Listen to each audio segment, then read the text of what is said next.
morning students. Today we will start new chapter number 11, that is theory of supply. तो first of all हम start करेंगे meaning of supply. तो supply का meaning सबसे पहले students, supply होती क्या है? Supply means क्या था? Producers जिन goods को sell करने के लिए ready है वो क्या हमारे लिए supply. तो हमने supply का meaning देना कैसे है?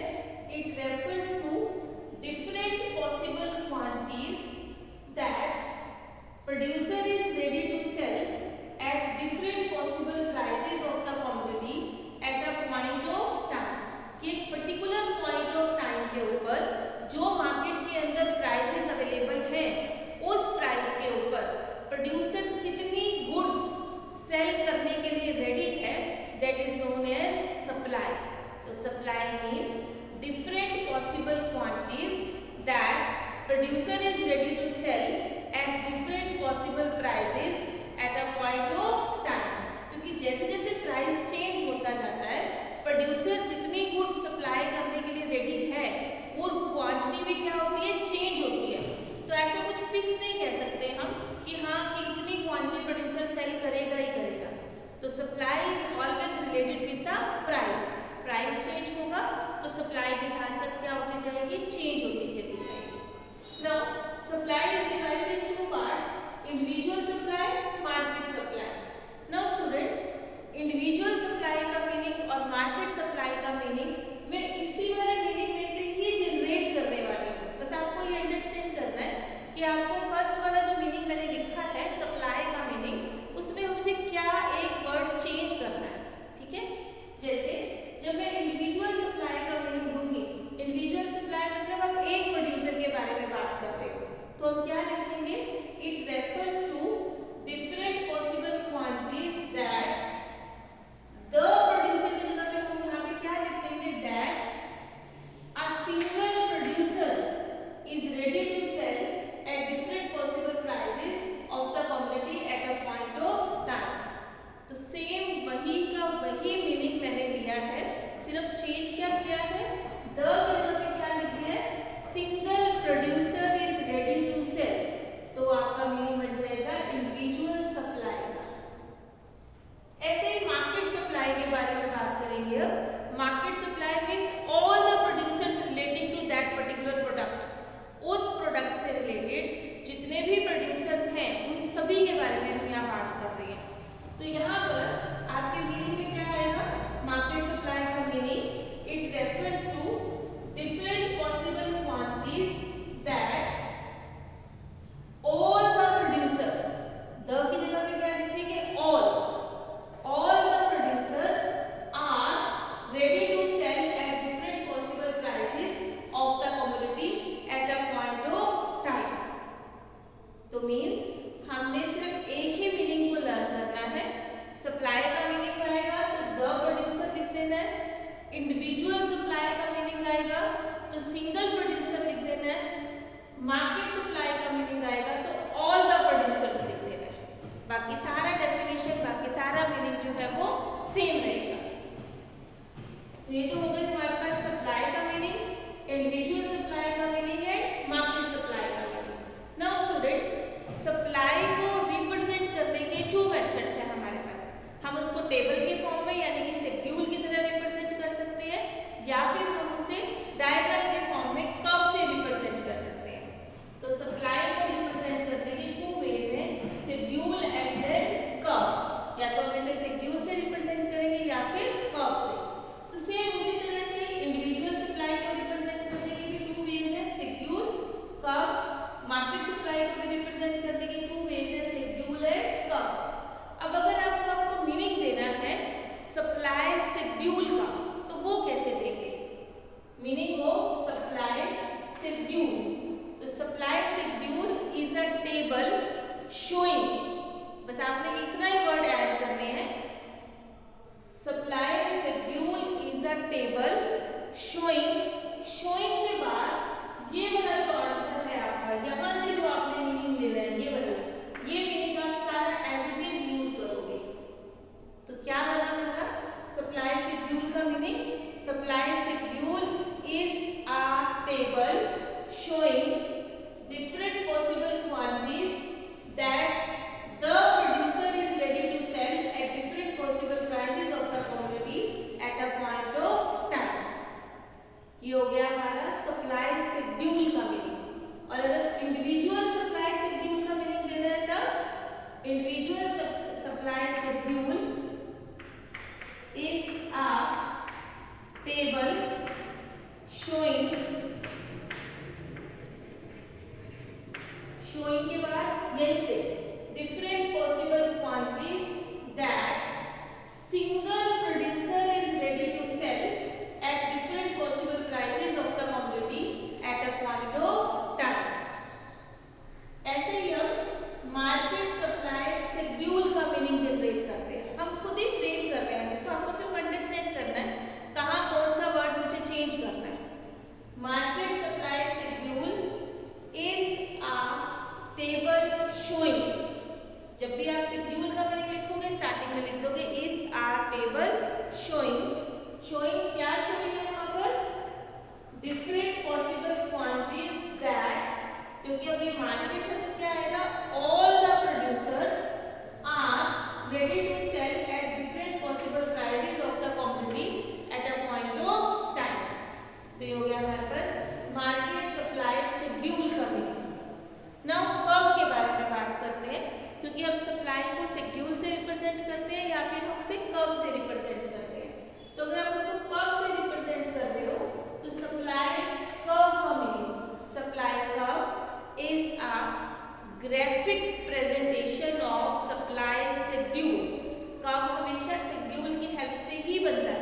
तो आप क्या लिखोगे, supply curve is a graphic representation of supply schedule showing. Showing के बाद वही मीनिंग जो सप्लाई शेड्यूल का था, different possible quantities that the producer is ready to sell at different possible prices of the commodity at a point of time. Now individual supply curve का meaning, individual supply curve is graphic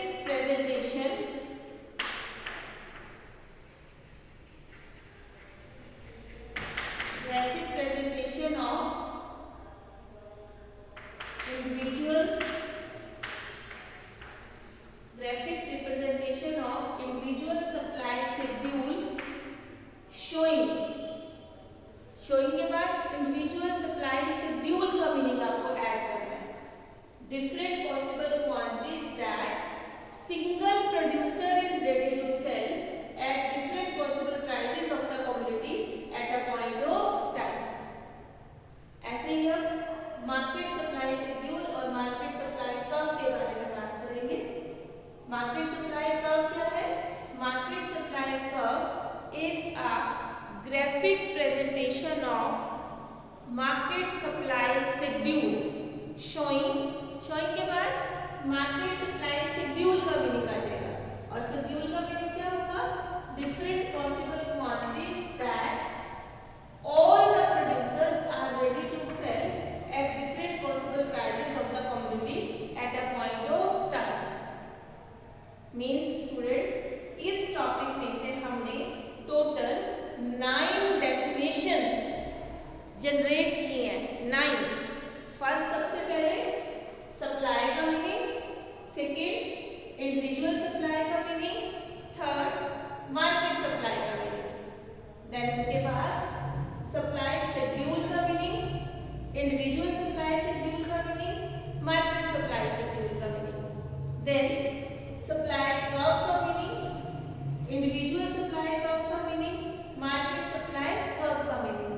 9 meaning, 9 definitions. ठीक है, अब इन सारे definitions को मैंने बड़े आराम से आपको बताया है। सिंपली आपने सिर्फ एक ही मीनिंग को लर्न किया है। जहां पर भी आपको सप्लाई का मीनिंग बताना है तो ये मीनिंग है हमारा, इंडिविजुअल सप्लाई का मीनिंग बताना है तो बस द की जगह पे सिंगल लगा दिया है, मार्केट सप्लाई का मीनिंग बताना है तो द की जगह पे ऑल द प्रोड्यूसर्स आर वो चेंज करना है। देन शेड्यूल का मीनिंग दे रहे हो तो स्टार्टिंग में लिख दोगे it is a table showing. ये सेम मीनिंग है। कर्व का मीनिंग देना है तो क्या लिख दोगे, graphic presentation of schedule showing, showing के बाद same. Now clear everyone?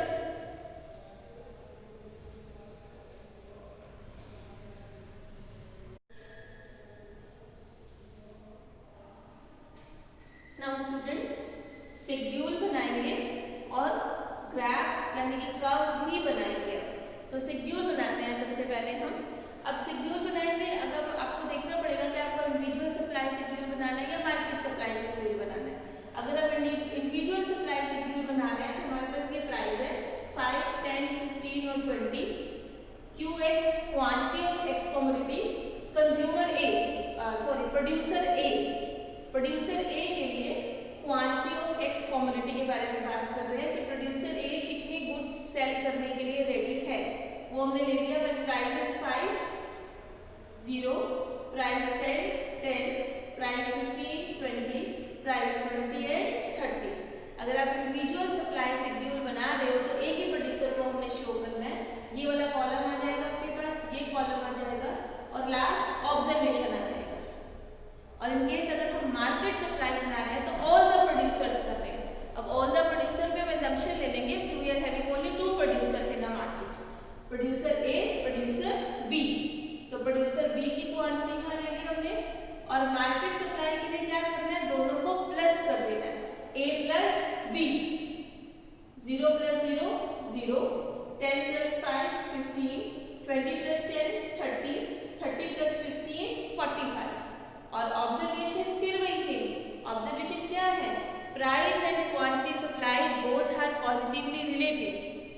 Price of x commodity, quantity supplied of x commodity both are positively related. As price increases quantity increases। ये देखिए आप चेक करिए, जैसे ही प्राइस इंक्रीज हो रहा है प्रोड्यूसर x की क्वांटिटी भी इंक्रीज हो रही है, प्रोड्यूसर b की क्वांटिटी भी इंक्रीज हो रही है। मार्केट सप्लाई दोनों को प्लस करके जो टोटल आ रहा है वो भी क्या हो रही है, इंक्रीज।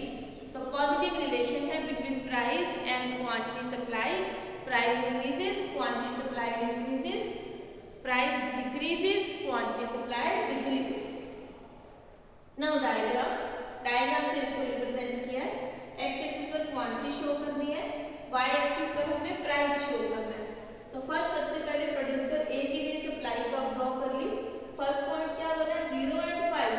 क्वांटिटी क्योंकि X एक्सिस पर है तो पॉइंट बना 0 एंड 5, 10 एंड 10, 20 and 15, 30 and 20। ये आपके 4 पॉइंट्स बन गए थे। इन 4 पॉइंट्स को मैच कर दिया, इसके ऊपर मेंशन कर दिया सप्लाई लाइन कौन सी, प्रोड्यूसर ए के लिए। ऐसे ही फिर प्रोड्यूसर बी की सप्लाई लाइन ड्रॉ की, फिर हमने मार्केट सप्लाई लाइन ड्रॉ कर दी। ये आपकी तीनों लाइंस ड्रॉ हो रही हैं और तीनों की तीनों लाइंस कैसे आ रही हैं, स्लोप्स कहाँ है, ये स्लोप्स अपवर्ड। आप देखिए ऊपर की तरफ जा रही है, नीचे से ऊपर की तरफ जा रही है। तो कैसी आ रही है, ये स्लोप्स अपवर्ड। अब स्लोप्स अपवर्ड का रीजन क्यों होती है ये supply line slopes upward, just because of positive relation between price and quantity supplied. Now इसमें अगर हमको स्लोप फाइंड आउट करनी है, स्लोप्स अपवर्ड तो हम बता रहे हैं बट अगर आपको स्लोप फाइंड आउट करनी है हमारे पास एक फॉर्मूला है, change in P upon change in Q. किसी भी लाइन की स्लोप को फाइंड आउट करने के लिए फॉर्मूला होता है change in P upon change in Q. तो चेंज इन पी चेक कर लीजिए कितना है, प्राइस में कितना डिफरेंस हो रहा है, 5 से 10 5 का, 10 to 15 5, 15 to 20 5। तो चेंज इन पी कितना आ रहा है हमारे पास 5। चेंज इन क्यू चेक कर लेते हैं। चेंज इन क्यू देखिए 10 minus 0 10, 20 minus 10 10, 30 minus 20 10। अगर मुझे प्रोड्यूसर ए का फाइंड आउट करना है तो कितना हो जाएगा change in Q 10। Producer B का फाइंड आउट कर रहे हैं तो 5 minus 0 5, 10 minus 5 5, 15 minus 10 5। तो मैंने यहाँ प्रोड्यूसर बी का दिया हुआ है 5/5 is equal to 1। That means क्या हुआ कि जो हमारी स्लोप आ रही है वो आप चाहे इन दोनों पॉइंट्स के बीच में फाइंड आउट कीजिए,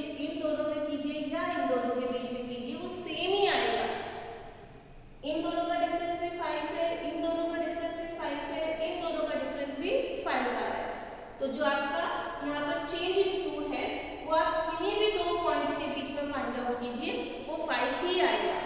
ऐसे जो चेंज इन P है वो किन्हीं भी दो पॉइंट के बीच में फाइंड आउट कीजिए, वो कितना आएगा 5।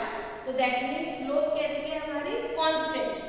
और जब आपकी स्लोप कांस्टेंट होती है तो जो शेप होती है आपकी लाइन की वो कैसी होती है, स्ट्रेट लाइन। अगर आपसे पूछा जाए ये स्ट्रेट लाइन क्यों है, तो आप इसकी स्लोप फाइंड आउट करोगे सारे पॉइंट्स के बीच में, और क्योंकि वो सेम आएगी तो लिखोगे it's constant, that's why shape is straight line. Clear?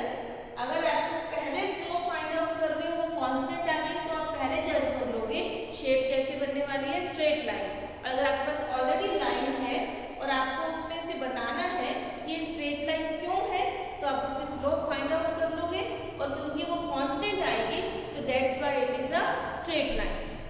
तो ये आपका कंप्लीट टॉपिक हो गया स्टूडेंट्स। पूरा सप्लाई का हमने मीनिंग किया, इंडिविजुअल सप्लाई, मार्केट सप्लाई का मीनिंग किया, then supply schedule, individual supply schedule और मार्केट सप्लाई शेड्यूल का मीनिंग किया, then supply curve, individual supply curve and market supply curve का मीनिंग किया। फिर हमने उसको शेड्यूल से रिप्रेजेंट किया, ग्राफ से रिप्रेजेंट किया,